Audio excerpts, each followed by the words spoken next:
senhoras, senhores, jovens, caros amigos da internet que nos veem, nos ouvem pela tvc.com, nossos votos de muita paz.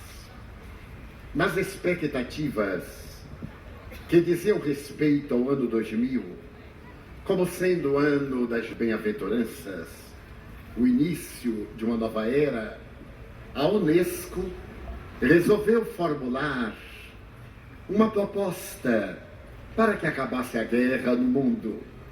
E essa proposta recebeu a denominação Manifesto 2000. Para que houvesse paz na Terra, asseveraram os líderes da Unesco, era necessário que se atendessem apenas a 6 requisitos. O primeiro requisito era promover a paz.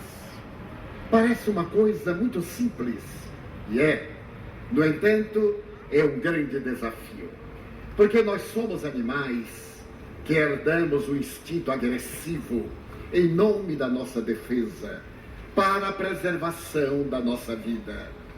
Naturalmente atingimos o alto nível da consciência, utilizamos-nos da razão, do discernimento, graças à evolução antropológica, e chegamos à inteligência.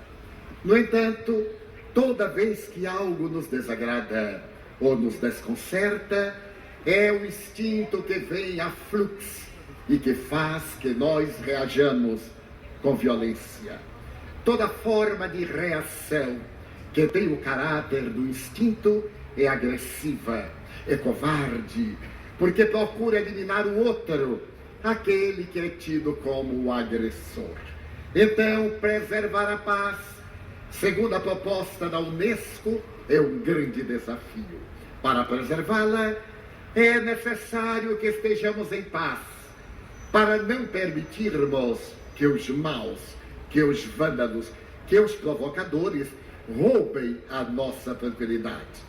Ainda somos, de certo modo, crianças psicológicas, porque basta uma pessoa nos olhar com censura e parece que aquela pessoa é tão importante que os nossos valores diminuem e procuramos reagir.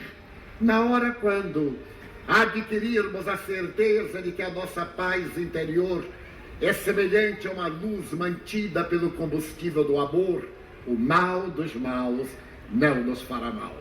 O segundo item proposto pela Unesco é muito modesto: rejeitar a violência, não aceitar o violento. O violento está ao nosso lado, dentro de nossa casa, na rua, no trabalho. É o covarde companheiro que agride a mulher, é o pai atrevido que maltrata o filho, é a mãe descompensada que surra a criança porque teve um atrito com seu parceiro, é o patrão ingrato, é o funcionário rebelde. Todos esses são espécimes de indivíduos que fomentam a violência. Rejeitemos, deixemos que a sua violência morra sem eco. Há um velho ditado brasileiro que diz isto muito bem: quando não quer, dois não brigam. Então, se alguém nos provoca, se cria uma situação embaraçosa, deixemos-lo. Ele fica mal e nós continuaremos bem.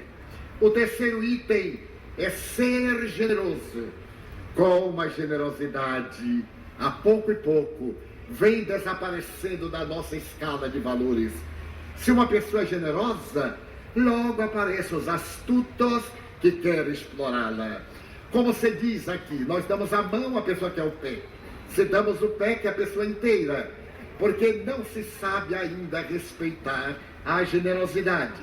Então a Unesco propõe que sejamos generosos, que não nos preocupemos negativamente com aqueles que se comprazem na prática do mal, que sejamos generosos também para com eles, demos-lhe transitoriamente o direito de ser como são, mas a nós nos imponhamos ser cada dia melhor do que cada um era na sua véspera. O quarto item é muito interessante: ouvir para compreender. Invariavelmente nós não sabemos ouvir. Quando por acaso alguém começa a dialogar, já se estabelece um duelo verbal, uma discussão inútil. Basta que alguém diga uma coisa e o outro não ouça, já é motivo de irritação. Nós deveremos aprender a ouvir para compreender. Quantas vezes alguém vai dizer uma coisa e nós reagimos, um ato de violência, e o outro diz, mas não era isso que eu ia falar. Você que interpretou errado, porque nós não sabemos ouvir para compreender. Toda vez quando estabelecemos um programa de boa audição, daremos ao outro a chance de expender o seu conceito, e nós entenderemos, afinal, o que é que ele deseja. O quinto item é preservar o planeta. Já desde há muito, pelo menos nos últimos 20 anos, fala-se que a Terra está morrendo. A Terra é um ser pulsante, é um ser vivente, e nós estamos asfixiando-a, destruindo-lhe as fontes vitais. Estamos matando o planeta, que é o nosso colo de mãe, que nos oferece tudo. Então é necessário preservar o planeta, economizar água. Essa água que sai pela nossa torneira negligentemente aberta, dentro de 20 anos, faz-nos a falta aqui, na cidade do Salvador. Os estudiosos asseveram que no ano 2020 não haverá mais guerra pelo petróleo, haverá guerra pela água, porque a água é escassa, apesar das chuvas torrenciais que periodicamente cairão sobre a terra, em fenômenos consequentes ao aquecimento global do planeta, lento, porém seguro. Essa água que nós não valorizamos vai nos faltar de tal maneira que os indivíduos, os países onde tiverem nascedouros, irão lutar até a morte para preservá-los. Por que não realizarmos uma tarefa preventiva?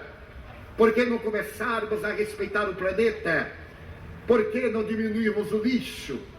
Por que temos tanta necessidade de questões descartáveis, objetos descartáveis? Esta alucinação que não leva a lugar nenhum, como se a Terra possuísse recursos inesgotáveis. Não são inesgotáveis. Os lagos, os mares, os rios, envenenados pelo mercúrio das mineradoras, a atmosfera praticamente vencida pelos gases, grandes buracos na camada de ozônio, atestam que o câncer de pele está muito próximo de nós. Estive na Austrália no ano passado e em determinadas regiões que visitei, onde a camada de ozônio apresenta uma imensa perfuração, é proibido ir-se à praia por causa dos raios infravermelhos, ultravioletas, que produzem câncer de pele e, naturalmente, outros danos ao nosso organismo. Por quê? Porque as nações poderosas da Terra, as mais poluidoras, negaram-se a firmar o Acordo de Kyoto, no Japão, quando os países do mundo reuniram-se para diminuir a emissão de gases na atmosfera, gases da nossa ganância industrial, gases da nossa própria decadência moral. E último item, o de número 6, é redescobrir a solidariedade. Redescobri-la equivale dizer que a solidariedade desapareceu de nós. Éramos mais solidários, mas aconteceu um fenômeno curioso.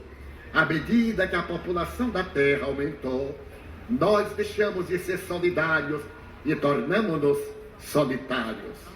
Cada um pensa em si, cada um tem o seu objetivo pessoal, cada um é um pequeno rei, e nós vemos isso no trânsito.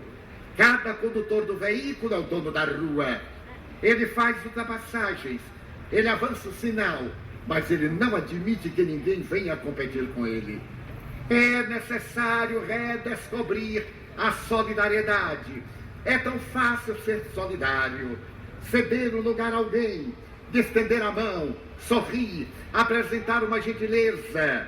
Nestes dias de tanta carência afetiva, dar um sorriso, deter-se para um pequeno diálogo, procurar compreender o problema da criatura, ao invés de reagir ante as circunstâncias, agir de maneira benigna, de maneira solidária. Foi no dia 19 de setembro de 1939 que um jovem inglês estava na cidade de Praga, a velha capital da antiga República Tcheco-Eslovaca. Esse Nicholas Winton era um jovem sonhador de 29 anos de idade.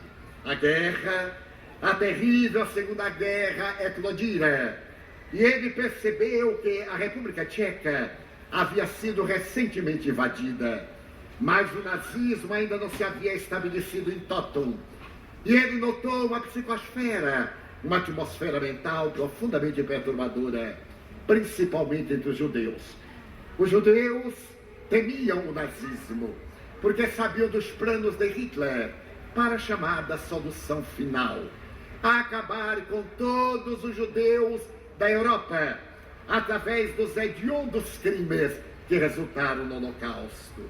Então esse jovem, Nicholas Winton, percebendo no semblante dos judeus a amargura, teve uma ideia. Ele desejou ser solidário. Então ele manteve correspondência com vários países do mundo, pedindo que recebessem crianças judias. Mas nenhum país estava interessado em correr riscos, menos a Suécia e a Inglaterra. Então esse jovem teve uma ideia extraordinária de solidariedade. Quando ele chegava aos bairros judeus, ele dizia às mães e às avós: "Dê-me o seu filho, eu mandarei o seu filho para a Inglaterra, de lá eu mandarei para ser adotado em outro país. Dê-me o seu filho, ou ele vai morrer, não há esperança." E ele narra a expressão de uma mãe pegar o seu filho e entregar a um estranho, de um pai, dos avós, sabendo que era a única maneira de preservar a vida do ser querido. E esse jovem, Nicholas Winton, para poder disfarçar o seu plano, propôs aos nazistas que governavam a cidade de Praga uma viagem de recreação de crianças à Inglaterra. 669 crianças deveriam sair de Praga, depois pegar um barco e em Southampton, na Inglaterra, elas teriam lá acolhedor um período de férias e depois voltavam. Os nazistas engoliram a pílula.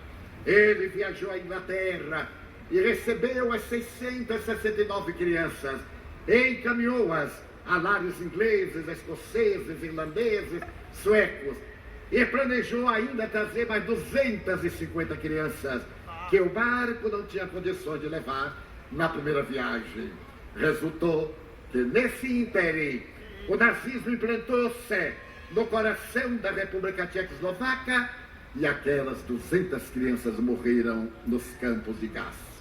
Campos de extermínio, de trabalho forçado, em que os indivíduos entravam nas imensas câmaras como se fossem tomar banho e ao abrir as torneiras eram envenenados por um gás letal.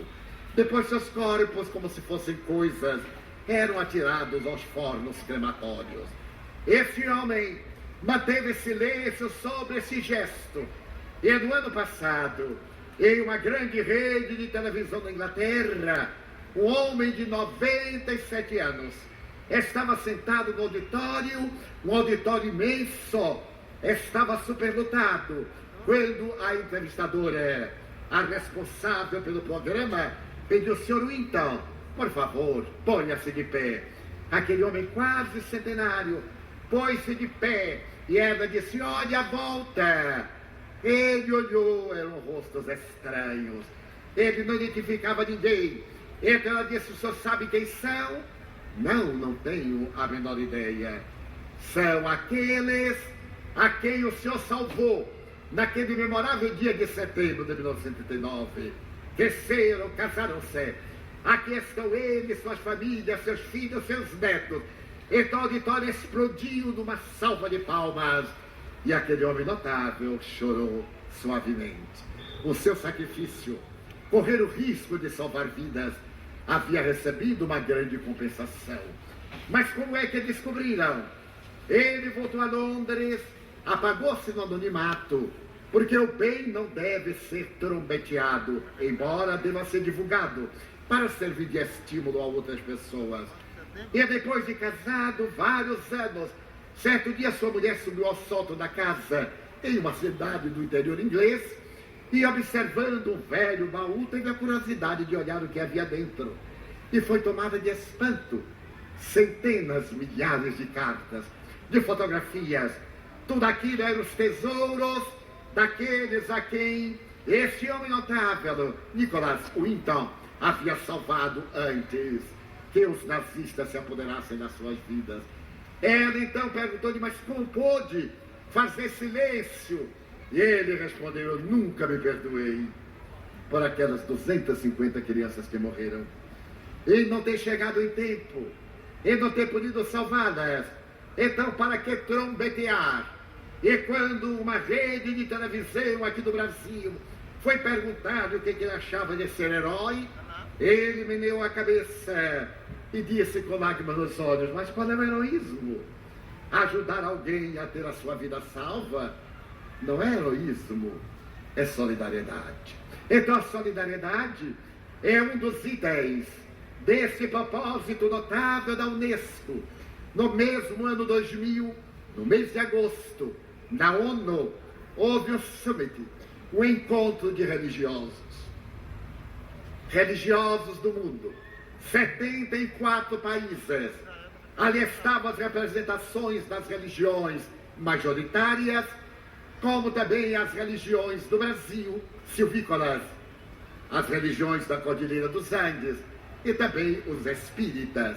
Estávamos presentes a convite formal e acompanhamos aquele movimento que nos fascinou, porque lamentavelmente o maior número de guerras que houve na Terra até hoje foram provocadas pelas religiões, por mais paradoxal que seja. E um dos maiores argumentos dos materialistas contra as religiões é muito válido. Que religião é esta que manda matar?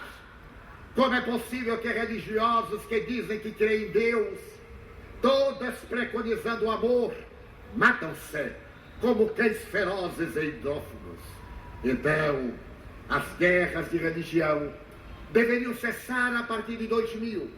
Aquele grande encontro propunha determinadas atividades que deveriam ser reavaliadas no ano 2025, para verificar se os governos da Terra que iam receber um anuário daquele trabalho haviam atendido às propostas de identidade dos religiosos do mundo. A proposta inicial era muito fácil, como cada qual tem o direito de manter a crença que lhe apraz. Ao instalar-se uma guerra no país, eu diria, eu não irei à guerra porque eu sou espírita, e não irei matar meu irmão espírita que lá está. O católico diria jamais, pegaria em armas para ameaçar a vida do meu irmão católico, o evangélico, o budista, o muçulmano, o judeu, e assim por diante.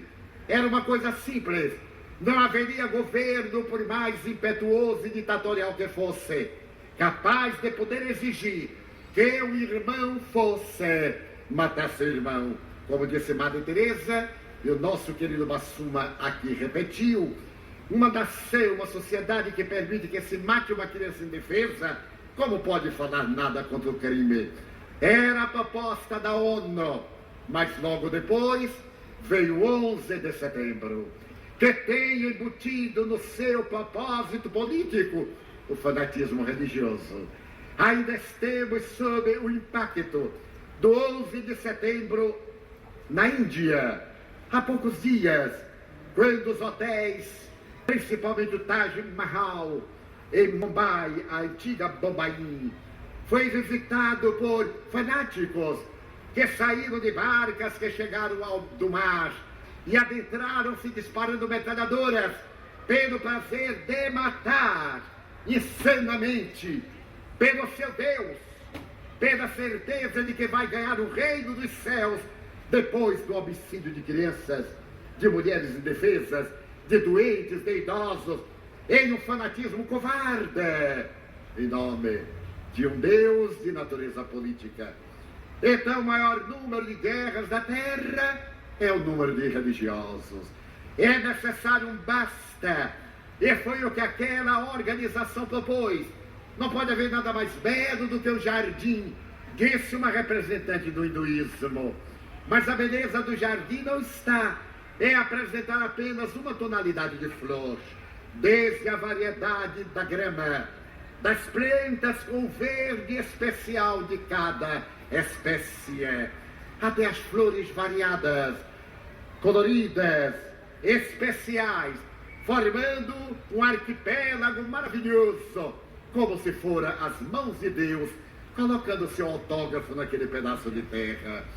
Então, estamos vivendo um momento em que a nossa religião deve deixar de ser fanática. Ainda há menos de 4 dias, fomos a um dos bairros da nossa cidade para levar a nossa mensagem de paz. Não é uma mensagem com qualquer cor política, nem religiosa. Cada um de nós tem a crença que lhe convém, mas este não é o momento de exibi-la, nem de parecer maior, melhor ou mais produtiva do que a outra, de maneira nenhuma. A nossa proposta é a paz. Utilizamos o nome de Jesus como de Buda, ou de Gandhi como de Mandela, ou de Martin Luther King Jr. como Madre Teresa de Calcutá. A nossa questão fundamental é a paz. E nós fomos a um bairro, armamos o palenque, e para nossa surpresa, na mesma praça, estavam evangélicos que gritavam: não vamos deixar que Satanás venha para cá. É tão ridículo no século XXI. Aliás, se eu encontrasse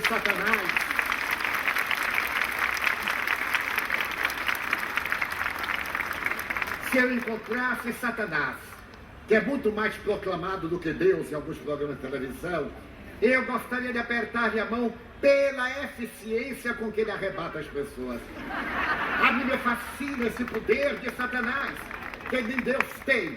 Então aquele grupo ridículo, procurando torpedear, sem ouvir, sem sequer saber o que era, só porque é provável que alguém tenha dito que eu sou espiritista. Mas eles não sabem que tomamos conta de 30 mil crianças, que hoje são cidadãos e alguns evangélicos, com muita satisfação. Porque para nós, o importante não é a religião que o indivíduo tem. Religião é rótulo. Religião é metodologia de procedimento. É melhor um ateu que não tenha religião ao indivíduo fantasiado de religião, sendo um péssimo cidadão. Mas é o fanatismo. É o fanatismo doentio. É a falta de lucidez, a pequenez mental. Já que eu tenho isso, é melhor do que o de todo mundo. É exatamente para poder esclarecer essas mentes, não para ficar contra. Como dizia Gandhi, toda vez que ficamos contra, armamos-nos. Toda vez que ficamos a favor, amamos. Uma questão do R. Se alguém vem de lá com a cara feia, desarmemo-nos. Alguém me disse não há muito: Divaldo, eu vou te confessar uma coisa. Eu pensei que era uma coisa boa, é claro. Então eu sou assim: pois não, eu não vou com a tua cara, sabe? Eu disse: mas o que é que eu posso fazer? Há 80 anos que eu a tenho. Então eu gosto dela, já me acostumei. Ele me olhou e disse: mas eu não gosto dela. Eu digo: não, olhe, é uma questão de opção. Então ele ficou desmantelado, porque ele queria encontrar um pretexto para discutir. Mas eu não perco tempo com gente inútil. O inútil é útil à sua inutilidade. Então eu sorri assim: pois é, me desculpe. Então você não se importou? Eu digo: não. Mas não se importa? Não, porque para mim você não é importante. Eu tenho pessoas admiráveis e não vou perdê-las por você, com quem eu me relaciono. E agora eu fico sabendo que a sua relação era hipócrita. Você me tratava bem, mas não gostava de minha cara. Que coisa curiosa. Ele então sorriu e disse: você me desculpa? Não, também não desculpo, porque eu não fiquei magoado, já que a sua opinião para mim não tem valor. Ele disse: pois é, Divaldo, agora eu estou gostando da sua cara. E eu concluí: viu quanto foi bom não mudar de cara? Não sou camaleão, que muda de cor de acordo com o local em que ele está, pelo mimetismo. Então nós temos que esclarecer as pessoas profundamente ignorantes. Eu estava com a fitinha da paz e alguém me encontrou na rua e disse assim: o que é isso? Eu disse: é o símbolo da paz. Mas que paz? A paz que acaba com a violência. E comecei a falar. A pessoa perguntou: quanto o senhor está ganhando? Eu digo: a sua amizade. Porque ninguém acredita em nada que seja solidário, que seja fraternal. E ele disse: o senhor não tem medo de morrer, não? Eu digo: não, porque eu vou morrer de qualquer jeito. E espero morrer jovem, porque ainda estou só com 80 anos. Então estou na flor da juventude, porque o nosso Monsenhor tem um pouco mais de 90. E está maravilhoso, jovial.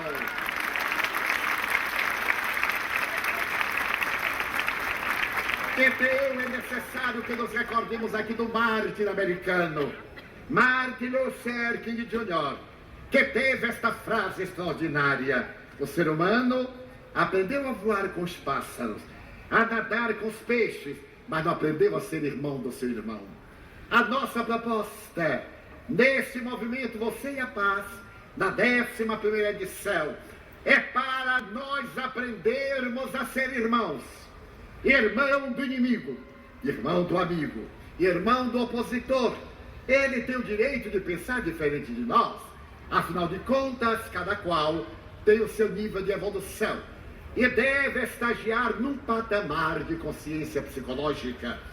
Darmos ao outro direito de ele crer no que lhe aprover, de fazer conforme é melhor, desde que a sua liberdade não infrinja o código de direito da liberdade do outro. Então a nossa proposta, Você e a Paz, é uma proposta suave, ela é doce como favo de mel, porque para manter a paz, nós nos realizamos, então seremos felizes. Seremos tão felizes que essa felicidade irá irradiar. Depois que visitamos um dos bairros perigosos da nossa cidade, veio uma comissão de damas e disse: voltem aqui outra vez. Eu disse: mas é só uma vez por ano. Oh, volte mais vezes, porque aqui só vêm traficantes e policiais. Nós esquecemos que somos gente. Ninguém pensa em nós como gente. Nós somos gente que veio aqui nos dizer qualquer coisa que interesse a gente. E eu disse: pois eu voltarei com outros temas. Nós voltaremos, porque também eu sou gente da sua mesma espécie, caminhando na estrada deserta da solidariedade humana, na busca de melhores dias para a humanidade. É por isso, caras amigas, caros amigos que tendes a paciência de aqui estar, que nós vos pedimos 2 horas por ano, 2 horas por ano, para junto pensarmos na paz, da nossa paz, na paz do nosso filho, na paz da família. Vem aí o Natal. O Natal é festa de família. Deixemos um pouco aí do céu. Reunamos nossos filhos. Dialoguemos com eles. Basta de festas. A cidade da alegria está exausta de festas. É necessário que nós tenhamos prazer da convivência doméstica. Estar com nossos filhos na evocativa noite de Natal é começar o nosso programa de paz. Uma paz que vem cantando há 2000 anos, através da musicalidade dos anjos, quando ele nasceu. Glória a Deus nas alturas, paz na terra, boa vontade para com os homens. Sois nossos convidados para o grande banquete da paz. Começai esse banquete no lar, sendo melhores parceiros, melhores amigos, melhores pais. Começai na oficina de trabalho, onde todos somos inimigos uns dos outros, sorrindo, nos odiamos fraternalmente. Vamos agora querer-nos fraternalmente na rua, até o momento em que possamos sair às ruas desarmados como no passado, possamos desfrutar de um campo grande como este, de um lugar aprazível, sem a preocupação de sermos agredidos, de sermos estuprados ou de sermos violentados. Será isso possível? É, quando Mandela depois dos 27 anos referidos aqui pelo Assuma, ia subindo o palanque para receber a faixa presidencial, chegou um branco até ele e disse: Senhor, eu aqui venho penitenciar-me, porque eu fui contratado para matá-lo. Eu devo dizer que a sua presença majestosa me sensibiliza, e o senhor pode agora decretar a minha morte, porque eu vim aqui para matá-lo. Tomou do revólver e entregou-lhe o revólver com as balas. Mandela sorriu e disse: mas veio para matar-me. Sim, fui contratado, mas não me matou. Não. Então venha, meu amigo, você deverá ser um dos meus melhores amigos, porque teve a sua chance e encontrou a paz. É assim que o mundo melhora. É assim que a vida vai além. Outro perguntou: você crê nesse sonho? Eu digo: é claro que eu creio. Sonhar não é proibido, desde que seja um sonho premonitório e não patológico da libido. Esse sonho um dia será realidade, quando nós poderemos cantar o hino de gratidão a Deus, e poderemos dizer-lhe que somos felizes na carência, na enfermidade, na pobreza, nos desafios, graças a tudo que Ele já nos deu e que nós não valorizamos. Então nós vamos concluir fazendo uma oração de graças por tudo aquilo que nós temos e que é importante em nossa vida. Que possamos dizer: meu Deus, eu quero dizer-te que eu amo a vida, que para mim é bela e é consentida. Muito obrigado, Senhor, por tudo que me deste, por tudo que me dás. Obrigado pelo ar, pelo pão, pela paz. Muito obrigado, Senhor, pela beleza que os meus olhos veem no altar da natureza. Olhos que fitam o céu, que olham o mar, que se detêm a contemplar as flores de todas as coisas, todas as cores, mas diante da minha visão, pelos cegos, eu formulo uma oração, porque eu sei que depois desta lida na outra vida, eles também enxergarão.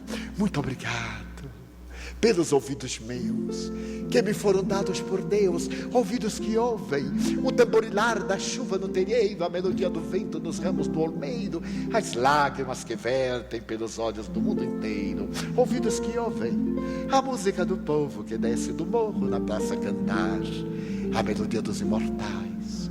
A gente ouve uma vez e não esquece nunca mais a voz melodiosa canora do boiadeiro e a dor que geme e que chora no coração do mundo inteiro. Diante da minha faculdade de ouvir, pelos surdos eu te quero pedir, porque eu sei que depois desta dor do teu reino de amor voltarão a escutar. Obrigado pela minha voz e pela sua voz, pela voz que canta, pela voz que ensina, pela voz que legisla, pela voz que trauteia uma canção e o teu nome profere com sentida emoção. Diante da minha melodia, eu quero rogar pelos que sofrem de afasia. Eles não cantam de noite, eles não falam de dia. Oro por eles, porque eu sei que depois desta prova, da vida nova cantarão. Obrigado, Senhor, pelas minhas mãos, mãos que aram, mãos que semeiam, mãos que agasalham, mãos de ternura, que libertam da amargura, mãos que atendem a velhice, a dor e o desamor, mãos dos adeuses, que limpam feridas, enxugam lágrimas e sofrimentos das vidas, pelas mãos de poesias, meus de cirurgias, meus de sinfonias, meus de psicografias, pelas mãos que do seio atende uma criança de um corpo alheio, e pelos pés que me levam a andar sem reclamar. Muito obrigado, Senhor, porque eu posso caminhar diante do meu corpo perfeito. Eu te quero louvar, porque eu vejo na terra aleijados, amputados, marcados, paralisados, que se não podem movimentar. Eu oro por eles, porque eu sei que depois desta expiação, na outra reencarnação, eles também caminharão. Muito obrigado por fim pelo meu lar. É tão maravilhoso ter um lar, Não é importante se este lar é uma mansão, uma favela, uma tapera, um ninho, um gravado de Douro, um duplex, um bangalô, seja lá o que for, mas que dentro dele exista a figura do amor de mãe, ou de pai, de mulher, ou de marido, de filho, ou de irmão. A presença de um amigo, alguém que me dê a mão, pelo menos a companhia de um cão, porque é tão doloroso viver na solidão. Mas se eu a ninguém tiver para me amar, nem um teto para me agasalhar, ou uma cama para repousar, nem aí reclamarei, porque eu te tenho a ti, e te quero dizer, obrigado Senhor, porque eu nasci, obrigado Senhor, porque eu creio em ti, pelo teu amor, obrigado Senhor, pela sua atenção, muito obrigado, senhores.